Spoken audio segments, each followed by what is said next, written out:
안녕하십니까. 저는 이제 70 먹은 할머니입니다. 제 기구한 인생에 대해 넋두리를 하고 싶었는데 이렇게 사연을 올리는 채널이 있다니 참으로 좋네요. 며느리들이 열심히 보고 있길래 저도 부탁을 해서 사연을 올려봅니다. 저에게는 참으로 슬픈 사연이지만 앞으로는 행복만 가득할 예정이라 슬픈 이야기 툴툴 털어내려 써봅니다. 말주변 머리가 없어 며느리들이 글을 대신 써주느랴 고생이겠지만 나중에 맛있는 거 사주면 되겠죠? 저는 아주 평범하게 자랐습니다. 작게 인쇄소를 하시던 아버지 밑에서 잉크 냄새를 맡으면서 자랐습니다. 어머니께서는 손이 넉넉하신 분이셔서 늘 만든 음식들을 사람들에게 베풀며 살아오셨습니다.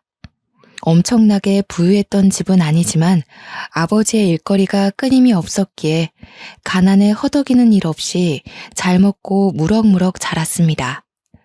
아버지께서는 늘 저에게 좋은 사람 만나서 시집을 잘 가야 한다고 했었습니다. 그때만 해도 여자가 일을 하면 남자가 놀고 먹는 한량인가 하는 소리를 들었다고 했습니다. 자고로 굶겨 죽이지 않을 남자와 결혼해서 아들, 딸 많이 낳고 살아야 복이 있다는 소리를 듣는다고 했죠.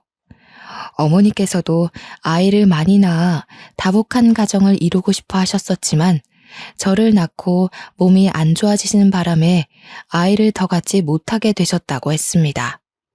하나뿐인 딸이기에 얼마나 애지중지 키웠겠습니까? 그런 저에게 소위 말하는 좋은 남자가 생겼고 양가의 축복 아래 결혼도 하게 되었습니다. 하지만 결혼하고 나서 점점 상황이 이상해졌습니다. 갑자기 시아버지께서 심장마비로 객사를 하셨고요. 시어머니께서는 시아버지를 잃은 슬픔에 시름시름 앓다가 돌아가셨습니다. 결혼하자마자 치룬 장례에 저는 정신이 없었습니다. 거기다가 두 분의 상을 치룬 지 얼마 안 되어 저희 아버지 인쇄소에 불이 나서 주변 건물들까지 손해를 끼치고 말았습니다.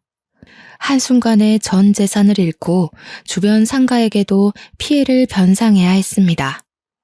그래도 저는 두 분 건강에 이상이 없다는 것만으로도 감사했습니다.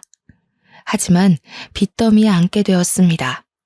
그때는 보험이랄 것도 제대로 없어서 피해 변상은 고스란히 아버지의 몫이었습니다.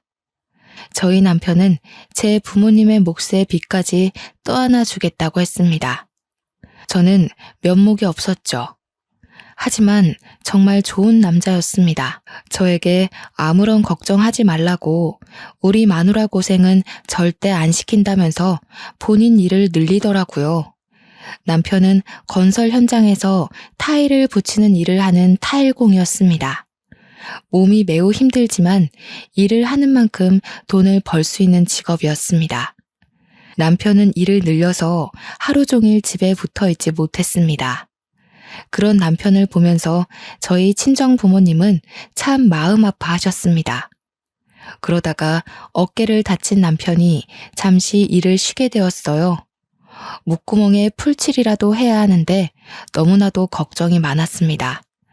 제 걱정이 늘어나고 한숨이 늘어날 때마다 남편은 늘 미안해했습니다. 미안해 여보, 내가 다치지만 않았어도. 무슨 그런 서운한 소리를 해요. 당신이 이만큼만 다친 것도 너무 다행이에요. 저는 남편을 대신해서 일을 하기 위해 부업을 시작했습니다. 친정 부모님께서도 부업을 하는 저를 보고 같이 도와주시기 시작했어요. 그렇게 소일거리를 하며 한 푼 두 푼 모아 빚을 갚고 남편의 어깨도 회복되어 다시 일을 시작했습니다. 당시에 새로운 건축 양식이 유행하면서 화장실에만 붙이던 타일을 주방이나 거실에도 붙이기 시작했어요. 남편의 일거리는 늘었고 저희 가족은 다시 안정을 찾을 수 있었습니다. 저는 하던 부업을 놓치지 않고 열심히 가게의 보탬이 되기 위해 노력했습니다. 그러던 어느 날 친정 어머니께서 저에게 급히 전화를 하셔서는 혹시 임신했냐고 물어보시는 거예요. 저는 별다른 증상을 못 느끼고 있었는데 순간 생리가 늦어지고 있다는 것을 알았습니다. 그래서 왜 그러느냐 여쭈어 봤더니 글쎄 친정어머니 꿈에 황금거위가 날아와서 황금알 하나를 품에 쏙 안기고 사라졌다는 거예요. 내가 태몽을 꾼 게 확실하지? 아직 몰라요. 생리가 좀 늦어지긴 하는데. 어머 얘, 그럼 임신이 맞나 보다. 근데 내가 이게 태몽인지 아닌지 조금 헷갈렸던 부분이 있는데. 꿈 끝이 별로 안 좋았어요? 아니 글쎄 내가 알을 잘 품고 가다가 돌부리에 넘어져서 알을 깨트렸지 뭐야. 근데 노른자가 2개나 있더라고. 터지긴 했지만 그래도 괜찮겠지? 저는 어차피 꿈이고 아직 임신한 것도 아닌데 너무 걱정하지 마시라고 전했습니다. 그날 저녁 약국에서 임신 테스트기를 사왔어요. 약사님께서 아침 첫 소변으로 하는 게 가장 정확하다고 하셔서 다음날 아침까지 기다렸습니다. 임신 테스트기에는 양성 반응이 떴어요. 제가 정말로 임신을 하고 만 것이었죠. 아이를 벌써 가지려는 계획은 없었지만 그 당시에 계획이라는 게 뭐가 있나요? 생기면 생기는 대로 낳는 것이 당시의 규칙이었죠. 그런데 이상하게도 먹는 거 없이 살이 많이 찌기 시작했어요. 입덧이 꽤 심한 편이었음에도 불구하고 다른 임산부들보다 배가 훨씬 불러왔습니다. 그 당시에는 조산원이라는 곳에서 애를 낳는 것이 대부분이었습니다. 돈이나 좀 있거나 아니면 고위험군 산모일 경우에나 병원에서 애를 낳았죠. 산파가 아이를 받는 전문 조사원에 다니고 있었으니 요즘 말하는 초음파니 뭐니 그런 검사는 없었습니다. 남편은 그냥 남들보다 아이가 큰가 보다 했지만 저는 뭔가 불안했어요. 고작 임신 4개월일 뿐인데 다른 임산부들 7개월쯤 되는 배를 가지고 있었거든요. 저는 남편이 일이 바빠 혼자 병원으로 향하고 있었습니다. 평소와 다를 거 없이 버스 정류장에서 버스가 언제 오나 목 빠지게 기다리고 있는데 뒤에서 누군가가 저를 불렀습니다. 뒤를 돌아봤는데 아무도 없었어요. 영 꺼림칙해서 앞을 보려는데 다시금 소리가 들려왔습니다. 저 멀리서 웬 할머니 한 분이 색동 저고리를 입고 저에게 손짓을 하고 있었어요. 저는 덜컥 겁이 났습니다. 너무나도 선명하게 보이는 색동 저고리에 제가 귀신을 보고 있나 싶었거든요. 제가 쭈뼛쭈뼛 하면서 무시하려고 하자 할머니는 제게 큰 소리를 내면서 말했습니다. 당장 이리 오래도. 저는 제 귀를 쩌렁쩌렁하게 울리는 호통에 놀라서 뭔가를 홀린 듯 할머니 앞으로 다가갔어요. 할머니는 길에서 돗자리를 펴놓고 사주 같은 걸 봐주시는지 작은 나무상에 한자로 된 책을 3권 정도 올려두셨더라고요. 저는 임신한 몸이라 솔직히 뭔가 내키지 않았습니다.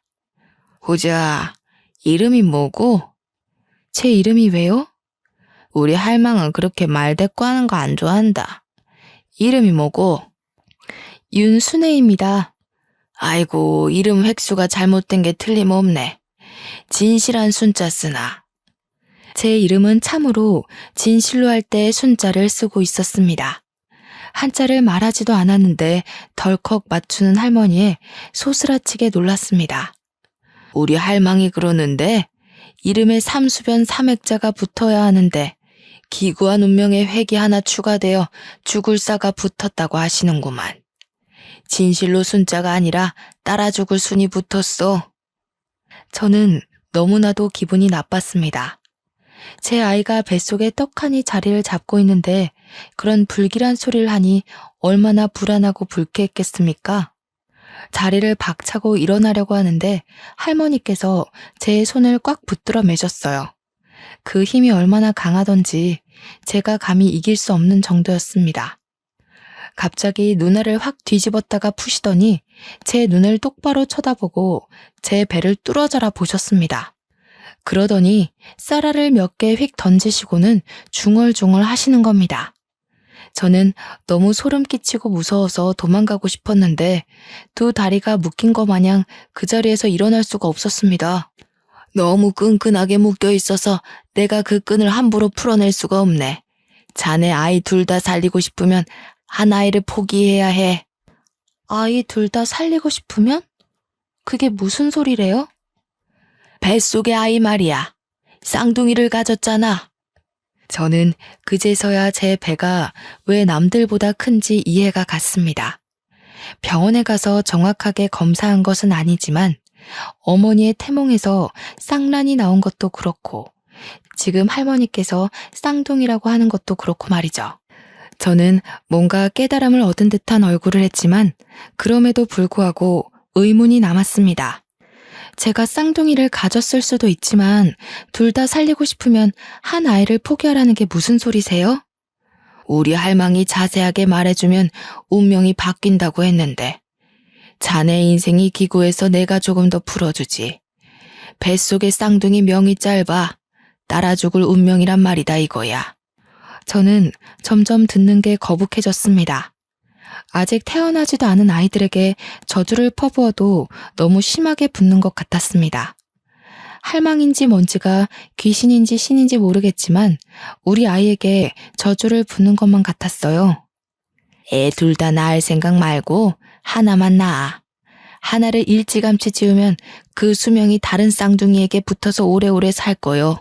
아니, 무슨 그런 저주를 퍼부으세요? 저주라니. 내 말을 들어야 다들 오래 살 수 있어. 그 아들이 따라 죽을 업보를 타고 태어나는 거니까. 내 말 들어. 할머니 너무해요. 태어나지도 않은 아이들한테. 내가 뭘 했어. 저 업보를 타고난 인간들은 내 말을 듣지 않는데도. 갑자기 목소리가 바뀐 할머니는 저를 확 째려보셨습니다.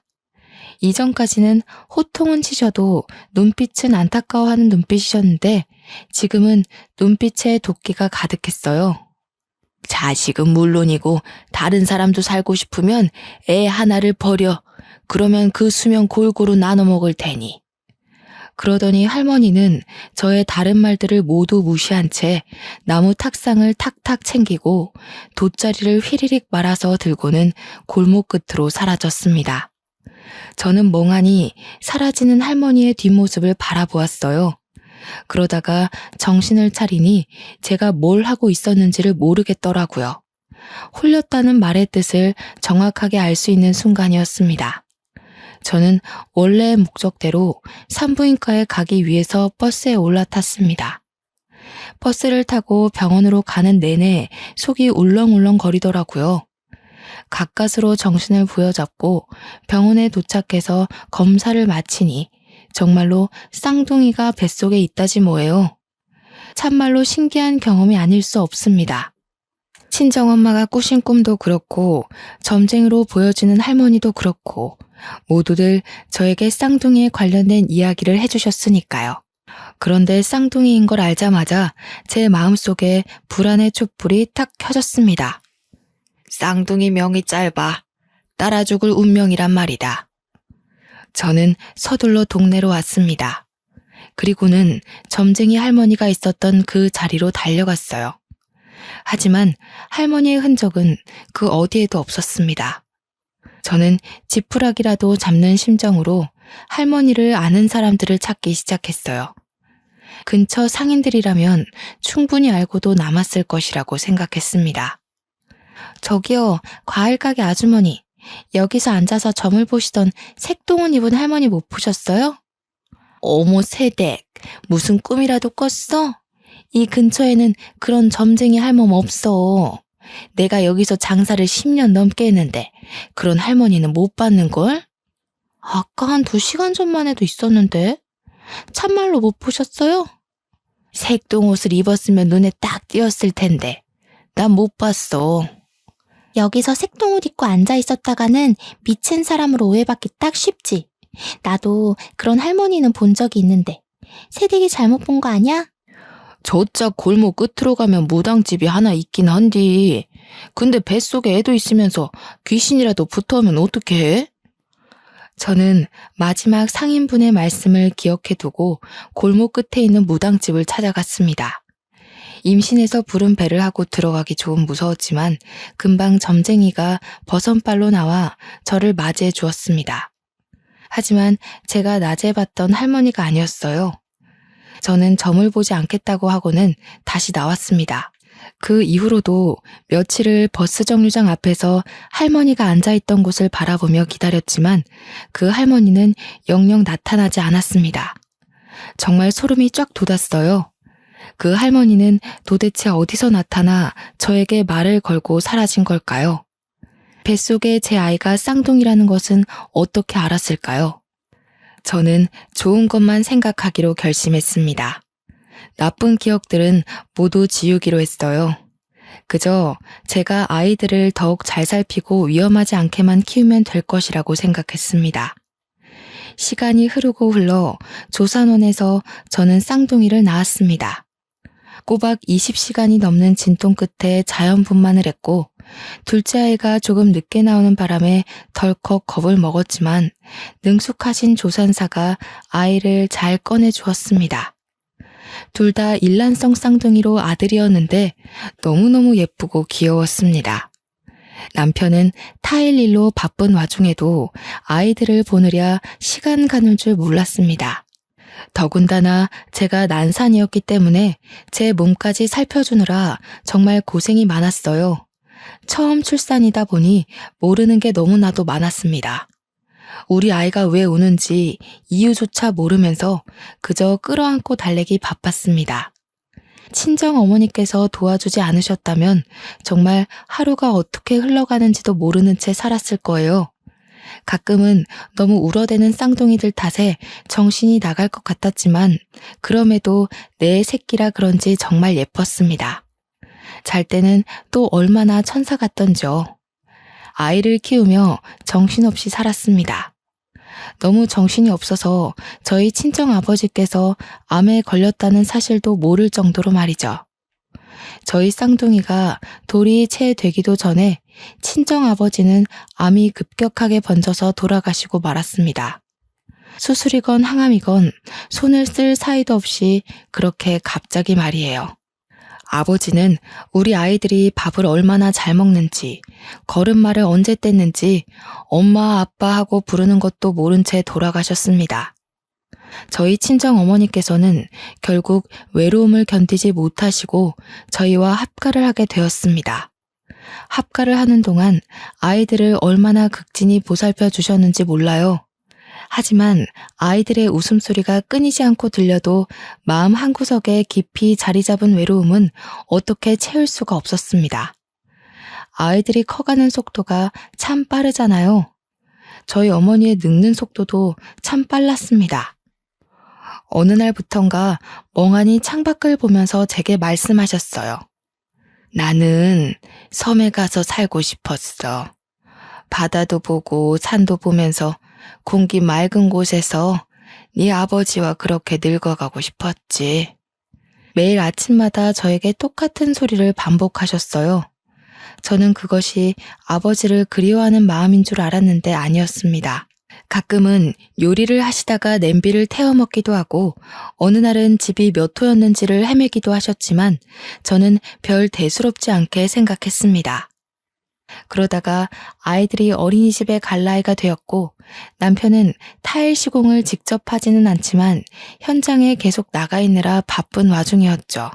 저는 친구들과 약속이 있어 어머니께 아이들을 하원시켜달라 말씀을 드렸습니다. 어머니는 4시까지 꼭 데리러 가겠다고 하셨지만 저는 친구들을 만나다가 어린이집에서 전화가 걸려와 황급히 집으로 가야 했어요. 어머니, 쌍둥이들 하원 시간이 넘었는데도 안 오셔서요. 그때는 이미 저녁 6시를 넘긴 시간이었습니다. 저는 놀래서 어린이집으로 달려갔고 아이들을 하원시켰습니다. 어머니께 무슨 일이 일어난 건가 싶어서 전화를 걸어보았지만 받지 않으셨어요. 놀란 마음을 부여잡고 집으로 가니 어머니께서 또 멍하니 창밖을 바라보고 계셨습니다. 엄마, 왔니? 그 아이들은 누구니? 저는 소스라치게 놀랐습니다. 어머니는 치매가 오신 거였어요. 그동안 수많은 증상이 있었음에도 불구하고 저는 제가 사는 게 바빠서 그걸 알아차리지 못한 것이었어요. 부랴부랴 어머니를 모시고 병원에 갔더니 이미 치매 증상이 꽤 오랜 시간 있었으며 진행이 된 터라 약으로 조절하기 힘들다고 했습니다. 저는 한동안 눈물로 밤을 지새워야 했습니다. 결국 어머니는 중증 치매 환자라는 검사 결과를 받게 되었고 아이들과 함께 살면서 위험한 일이 반복되어 결국 요양원으로 모시게 되었습니다. 어린이가 되어버린 어머니께서는 요양원에 들어가지 않겠다고 난리를 치셨지만 어쩔 수 없었습니다. 그런데 요양원에 들어가 외로움에 시름시름 앓던 어머니께서는 6개월 만에 자다가 돌아가셨습니다. 저는 너무 놀라서 요양원에 찾아가 혹시 제대로 잘 보살피지 않은 건 아닌지 확인해 보았지만 병원에서도 자연사로 결론 짓더라고요. 그때가 겨우 우리 아들들이 5살일 때였습니다. 저는 결혼부터 지금까지 시부모님, 친정부모님 4분을 모두 보내드려야만 했습니다. 문득 버스 정류장에서 우연히 만났던 할머니의 말이 떠오르더라고요. 자식들은 물론이고 다른 사람도 살고 싶으면 애 하나를 버려. 그러면 그 수명 골고루 나눠 먹을 테니. 소름이 끼쳤습니다. 정말 제 이름의 획순 하나로 이런 일이 벌어진 건가 싶었고요. 우리 아들들이 무탈하게 살 수 있는 방법이 무엇이 있을까 고민하게 되었습니다. 하지만 별다른 수가 없었죠. 병이 있는 것도 아니고 누군가가 우리 아이들을 위협하는 것도 아니었습니다. 남편은 매일같이 고민하는 저의 손을 꼭 잡아주며 말했습니다. 당신이 그 할머니에게 무슨 말을 들었던 너무 걱정하지 마. 아직 아무런 일도 일어나지 않았고 사실 우리 부모님이건 장인어른 장모님이건 하늘나라에서 부른 것일 수도 있는데 당신이 너무 그 할머니 말에 신경 쓰고 있는 건 아닐까 싶어. 나도 지워버리려고 노력 중인데 그게 잘 안 되네요. 우리 아이들 우리 손으로 지켜내면 되지. 우리가 더 보살피고 더 아껴주면 위험한 일 없을 거야. 남편은 저를 꼭 안아주며 말해주었습니다. 저는 불안함을 조금 내려놓기로 했어요. 그 뒤로 우리 아들들이 초등학교에 입학해서 체육대회를 할 때도 위험한 일이 생기지 않도록 담임 선생님께 신신당부를 했고요. 학교에서 친구들과 싸움이 나면 불이 나게 달려갔습니다. 그때 당시만 해도 학교에서 체벌이 공공연하게 이루어졌던 시기라 매 학년마다 담임 선생님을 찾아가 체벌은 절대 안 된다고 말씀을 드렸고요. 시장을 다닐 때에도 제가 매일같이 데려갔고 또 데리고 오면서 위험한 상황 자체를 만들지 않으려고 했습니다. 물론 주위에서는 너무나도 극성이라고 손가락질을 하기도 했죠. 하지만 자식 목숨이 달린 일인데 어느 부모가 가만히 있을 수 있겠습니까? 우리 아이들은 무럭무럭 자랐습니다. 울음만까져도 제가 소스라치게 놀랐기 때문에 정말 남자 아이들로서는 별로 상상할 수 없을 정도로 흉터 하나 없이 잘 컸습니다. 예방접종을 할 때에도 일일이 알레르기 검사를 하고 안전성을 수십 번 물어보고 맞췄으니까요. 아이들이 고등학생이 된 이후부터는 마음이 한결 편하더라고요. 성인과 별 다를 것 없는 몸을 하고 있었으니까요. 우리 아들들이 키도 꽤 컸고 몸도 다부졌거든요. 무엇보다 예의도 바르고 제 말을 잘 들어주는 자상한 아들들이었습니다. 정말 아픈데 하나 없이 다치는데 하나 없이 잘 자라주었습니다. 저는 평온한 일상이 반복되자 점쟁이 할머니의 말을 완전히 까먹어버렸습니다. 그도 그럴 게 수능도 잘 치렀고 대학도 둘 다 원하던 학과에 붙었거든요. 대학생이 되어 초반에 놀러 다니느랴 집에 잘 안 들어왔을 때는 조금 걱정이 되었지만 아들들은 걱정 말라고 했습니다. 그렇게 제일 걱정이던 군대도 잘 다녀오고 대학도 졸업하고 둘 다 취직이 되었을 땐 저와 남편 모두 안심했습니다. 남편은 저에게 웃으며 놀리기까지 했죠.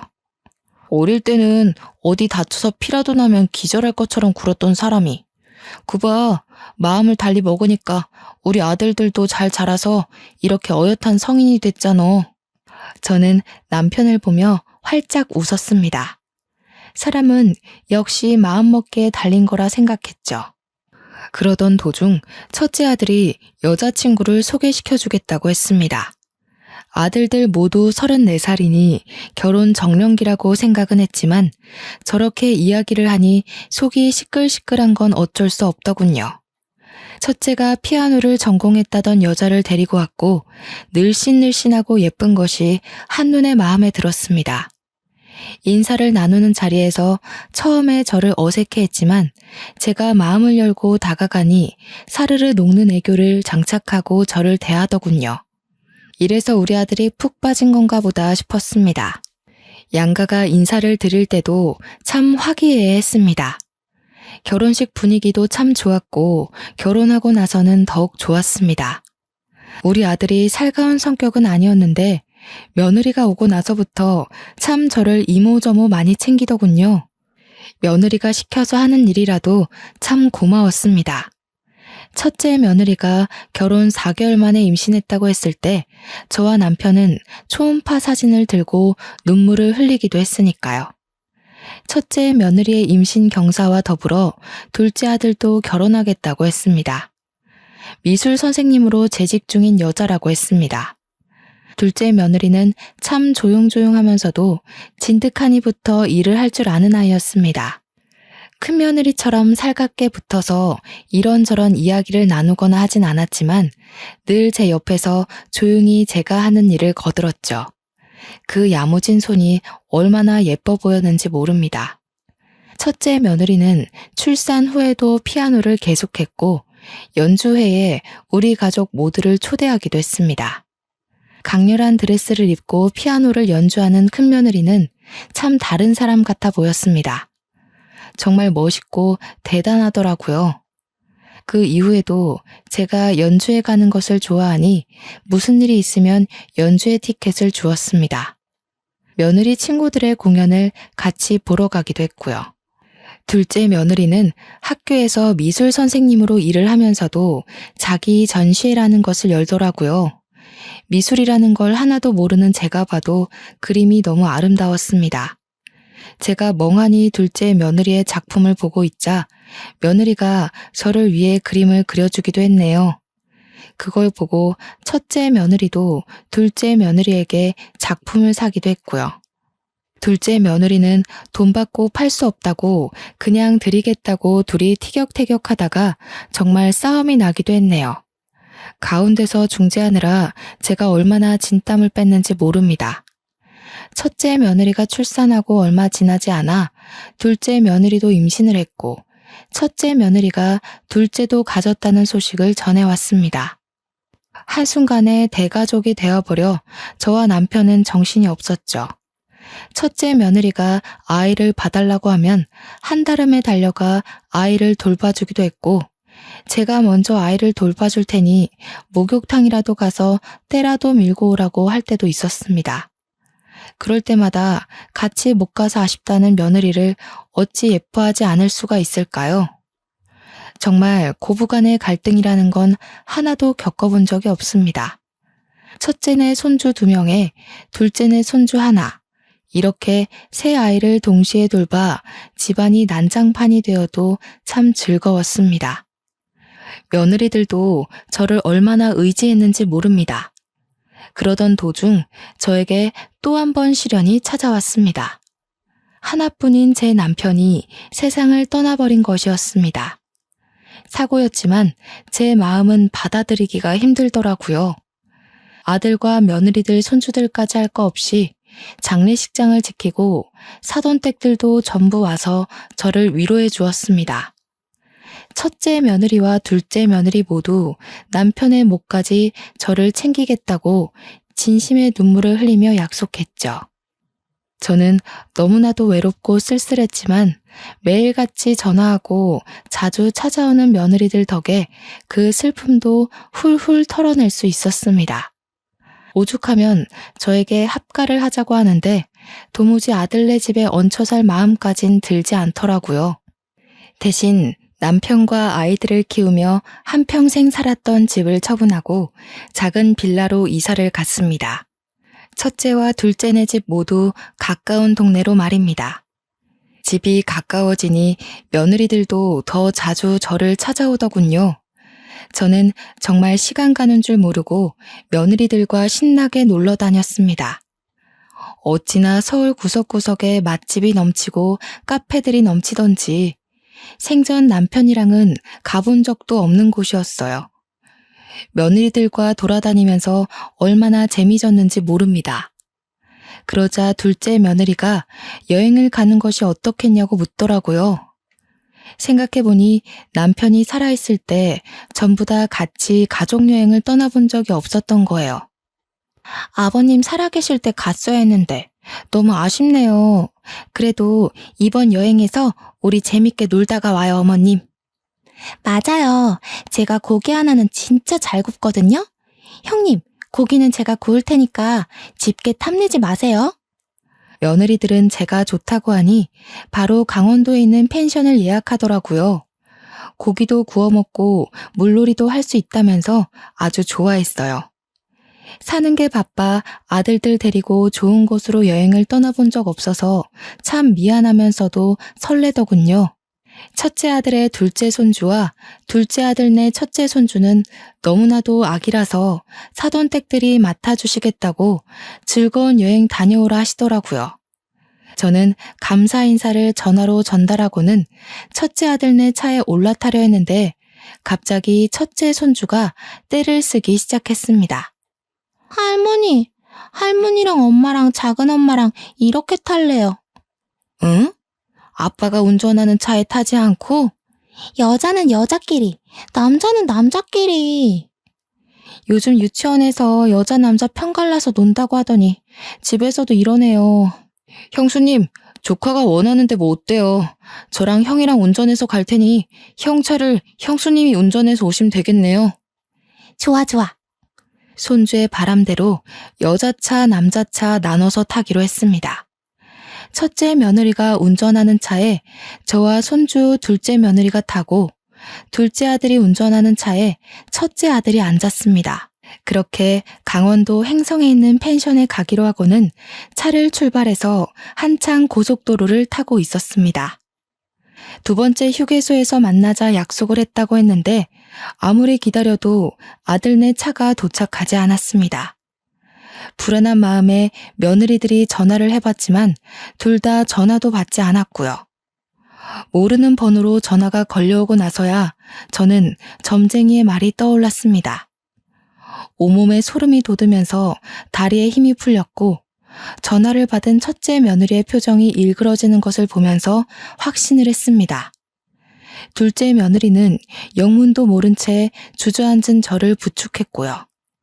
첫째 며느리는 갑자기 온몸을 떨면서 눈물을 흘리기 시작했어요. 저는 그 모습을 보면서 같이 눈물을 흘렸습니다. 남편들 차가 사고가 나서. 네? 형님, 그게 무슨 소리예요? 며느리들과 저는 황급히 병원으로 달려갔고 거기서 싸늘하게 식은 두 아들을 만날 수 있었습니다. 과적제 화물 트럭에서 떨어져 나온 벽돌이 아들 차를 뚫었다고 했습니다. 벽돌을 맞은 둘째 아들은 즉사, 피하려고 차를 틀다가 가드레일을 받은 첫째 아들은 병원으로 이송 도중 사망했다고 하더군요. 그게 우리 아들들 나이가 고작 40살일 때였습니다. 아들들의 장례를 어떻게 치렀는지 기억도 나지 않습니다. 너무나도 정신이 없었고 온통 곡소리뿐이었습니다. 저는 더 이상 흐를 눈물도 없겠구나 했는데 또 눈물이 나오더라고요. 며느리들은 저를 붙잡고 어머니 어떻게 해요 하는데 해줄 수 있는 말이 없더군요. 발인을 끝내고 장지에 두 아들을 묻고 집으로 돌아와 아무도 없는 텅 빈 집에서 홀로 잠이 들었는데 꿈속에 그 색동옷 입은 할머니가 나타나더군요. 세월이 40년이나 흘렀음에도 여전히 버스 정류장에서 만났던 그 모습을 하고 말입니다. 내가 하나만 살리라고 했잖아. 그래야 수명을 늘릴 수 있다고. 네 이름 획수가 잘못되어 줄줄이 따라가는 거라고 했잖우. 이제 저는 어떡해요? 며느리들까지 무슨 화가 생기면 어떡해요? 네 핏줄의 인연이 모두 끝이 났으니 더 이상 따라가는 사람이 없을 게야. 그 말을 뒤로 한 채 할머니는 사라졌고 저는 꿈에서 깼습니다. 제게 나타나서 더 이상 따라가는 사람이 없을 거라 했지만 저는 불안했어요. 저는 빌라를 매매로 내놓았습니다. 자리가 좋고 신축이라 그런지 금방 좋은 값을 받고 팔 수 있었습니다. 남편과 살았던 집을 팔고 남았던 돈과 빌라 매매값을 합치니 수중에 4억 정도 생기더라고요. 저는 며느리들을 불렀습니다. 그리고 각각 2억씩 나눠주었죠. 며느리들은 절대 받지 못한다며 한사코 거절했지만 제가 큰 소리를 내니 마지못해 받았습니다. 나는 이제 바다도 보고 산도 볼 수 있는 섬으로 떠날게야. 우리 어머니의 소원이셨지. 이제 나는 신경 쓰지 말고 우리 며느리들 각자의 삶을 찾아가도록 해. 아직 나이도 젊은데 새 출발해야지. 며느리들은 저를 붙잡고 엉엉 울었습니다. 절대 못 보낸다고 평생 같이 살자고 하는 걸 매몰차게 밀어내고는 무작정 제주도로 떠났습니다. 그리고는 무작정 수녀원에 들어가 저를 받아달라고 했죠. 큰 수녀님께서는 제 사정을 묻지도 않으시고 저를 받아주셨습니다. 매일같이 기도를 드리며 스스로 감옥 생활을 자처했습니다. 그런 제가 참 안쓰러웠는지 어린 수녀들이고 큰 수녀님이고 할 것 없이 매일같이 저를 불러다가 맛있는 걸 먹여주시고 좋은 경치를 구경시켜 주었습니다. 그럼에도 불구하고 저는 두 아들들을 먼저 보냈다는 죄책감을 이겨내기 힘들었어요. 그렇게 1년을 넘는 시간 동안 열심히 수련을 하고 기도를 하니 마음 한구석이 한결 편해지더군요. 그런데 어느 날 큰 수녀님이 저를 찾는 사람들이 있다면서 기도를 하고 있는 저를 불러냈습니다. 앞마당에 나가니 첫째와 둘째 며느리들과 손주들이 저를 기다리고 있었습니다. 순간 눈물이 터지는데 흐르는 눈물을 막을 수가 없었습니다. 며느리들도 저보고 눈물을 흘리고 있더군요. 천천히 이야기하라면서 자리를 비켜주신 큰 수녀님 덕에 저희는 이산가족 상봉하듯 끌어안고 엉엉 울었습니다. 어디 가셨는지 알려주지도 않으셔서 정말 못 찾는 줄 알았어요. 알고 보니 저를 찾느라 참 고생했다고 하더군요. 제가 거주지를 옮기지 않고 지내다가 며칠 전에서야 전입신고를 수녀원으로 했는데 그걸 보고는 찾아온 것이었습니다. 어머님, 이제 저희와 같이 서울로 올라가요. 저희 그동안 취직도 하고 대출도 받아서 마당에 있는 주택을 샀어요. 어머님 모시고 살려고 일부러 큰 집으로 구했어요. 내가 염치 없이 어떻게 거기서 살 수가 있겠니? 괜한 짓을 했구나. 나는 여기가 편하고 저희 취업해서 일을 해야 한단 말이에요. 그럼 손주들은 누가 봐주시나요? 어머님이 와서 사랑으로 보살펴 주세요.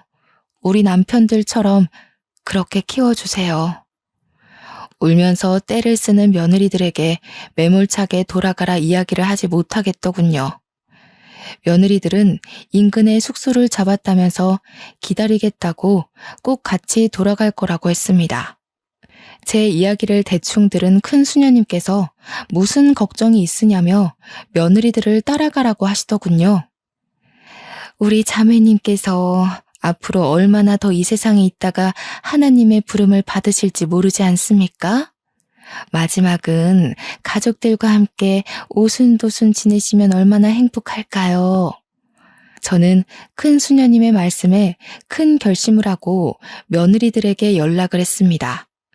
내가 너희들에게 큰 짐이 될지는 모르지만 나 또한 내 가족과 함께 지내고 싶어 못 이기는 척 따라가마. 하지만 이거 하나만 약속해다오. 언제라도 좋은 사람이 나타나면 뒤도 돌아보지 않고 떠나는 게야. 어머님, 꼭 약속할게요. 하지만 어머님도 저희가 좋은 사람을 만날 때까지 절대로 만남을 강요하지 마셔요. 저희가 절대 죄책감이나 마음의 응어리 같은 게 남아서 이러는 거 아닌 거 아시죠? 정말 어머님과 함께 할 때 너무 행복했고 그 행복이 그리워서 모시고 살겠다고 결심한 거였어요. 나도 너희와 함께 할 때 참 행복했단다. 하지만 죽은 아들들 때문에 이러는 거면 내가 너무 부담스럽구나. 저희는 그저 어머님과 함께 하고 싶은 것뿐이에요. 말씀대로 약속 꼭 새겨 드릴게요. 며느리들은 걱정 말라고 약속을 꼭 하겠다고 했습니다. 저는 며느리들이 구해놨다는 서울에 마당이 딸린 주택으로 이사를 했고 지금은 손주들을 돌보면서 행복하게 지내고 있습니다. 우리 며느리들에게 좋은 사람을 언제든지 찾아가라 했지만 약속만 해놓고 지키지도 않네요. 벌써 같이 산 지 5년이라는 세월이 흘렀는데 손주들 쑥쑥 크는 맛에 참 재미지게 삽니다. 큰 며느리, 둘째 며느리, 손주 3명과 복작복작 사니 참 외로움을 느낄 시간도 없습니다. 사돈댁들도 여전히 저와 잘 지내고 있습니다. 저를 원망할 법도 한데 저를 참 많이 신경 써주십니다. 얼마 전 둘째 며느리네 바깥사돈이 돌아가시는 일이 있었습니다. 온 가족이 똘똘 뭉쳐 힘겹게 이겨내기로 약속했죠. 둘째 며느리네 안사돈도 우리들의 집으로 모시고 오기로 약속했습니다. 이렇게 온 가족이 하나 되어 살 수 있다니 얼마나 기쁜 일입니까? 앞으로도 영원히 우리 가족은 하나 되어 행복하게 살 겁니다. 나쁜 일은 다 잊어버리고 더 이상 보이지 않는 무언가에 휘둘리지 않으면서 말이죠. 저희 가족의 화창한 봄날을 모두 응원해 주세요. 감사합니다.